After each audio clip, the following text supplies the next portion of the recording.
পিছনের দিকে বান্দা তাকায়, সামনের দিকেও বান্দা তাকায়, কিন্তু বান্দা কখনো উপরের দিকে তাকায় না।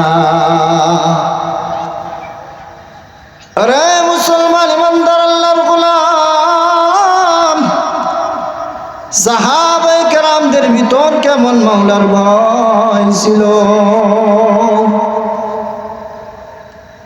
হযরতে ওমর ফারুক রাদিয়াল্লাহু তাআলা আনহু অর্ধ জাহানের খলিফা। ওমর সম্পর্কে আল্লাহ নবী সাল্লাল্লাহু আলাইহি ওয়াসাল্লাম বলেন, লাউ কানা বাদি নাবিয়্যুল লাকানা ওমর, আমার পরে যদি কেউ নবী হইতো তাহলে সেটা হইতো হযরতে ওমর। ওমর কেমন ছিল? অর্ধ জাহানের খলিফা।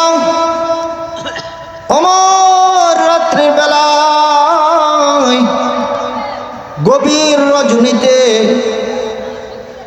সে একা বসে বসে বাতি জ্বালায় দেশের বিভিন্ন কাজের হিসাব করতেছে। হযরতে ওমরের কোনো পেশ ছিল না।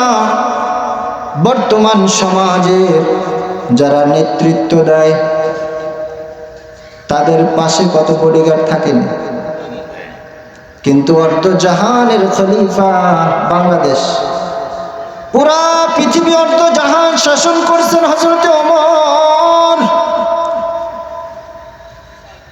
সাথে কোনো পিএস নাই। রাতের বেলায় ঘরের ভিতর বসে বসে হযরতে ওমর রাষ্ট্রের হিসাব করতেছে। এমন তো অবস্থায় নবীজির আরেকজন সাহাবী হযরতে আলী রাদিয়াল্লাহু তাআলা আনহু হযরতে ওমরের দরবারে আগমন করলেন, সালাম দিলেন। হযরতে ওমর জিজ্ঞাসা করলো, ভাই আলী কেমন আছো? আলহামদুলিল্লাহ ভালো আছি। বলে, আপনার দরবারে আসছি এত রাত্রে, আমার কিছু পার্সোনাল কথা ছিল, ব্যক্তিগত কথা। হযরতে ওমর ফারুক কেমন তাকওয়াবান! আরে মুসলমান ইমানদার, অন্তরের কান লাগায় শোনা, হযরতে ওমরের কেমন তাকওয়া।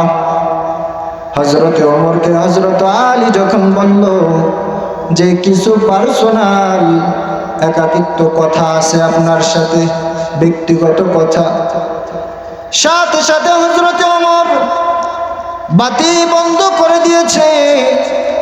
হযরতে ওমর রাদিয়াল্লাহু তাআলা আনহু যখন বাতি বন্ধ করলেন, হযরতে আলী বলতেছে, কি ব্যাপার, আসলাম আপনার দরবারে, আপনি কেন বাতি বন্ধ করে দিলেন? হযরত ওমর বলতেছে, রে ভাই আলী,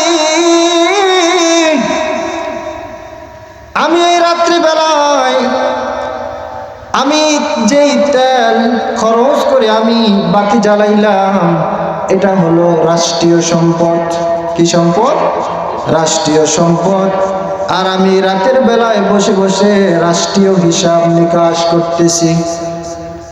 সুতরাং আমি যদি রাষ্ট্রীয় তেল খরচ করে বাতি জ্বালিয়ে আমি তোমার সাথে ব্যক্তিগত কথা বলে আলাপ করি, তাহলে কাল কিয়ামতের দিন, হিসাবের দিনে, আল্লাহর আদালতে যদি আমি ওমরকে দাঁড় করায় দিয়ে বলে, ওমর দুনিয়ার জমিনে রাষ্ট্রের সম্পদ নষ্ট করে ব্যক্তিগত আলোচনা করলাম, তাহলে আমি ওমর এই প্রশ্নের জবাবে আমি কি জবাব দিব? সুবহানাল্লাহ! কেমন ছিল তাদের তাকওয়া!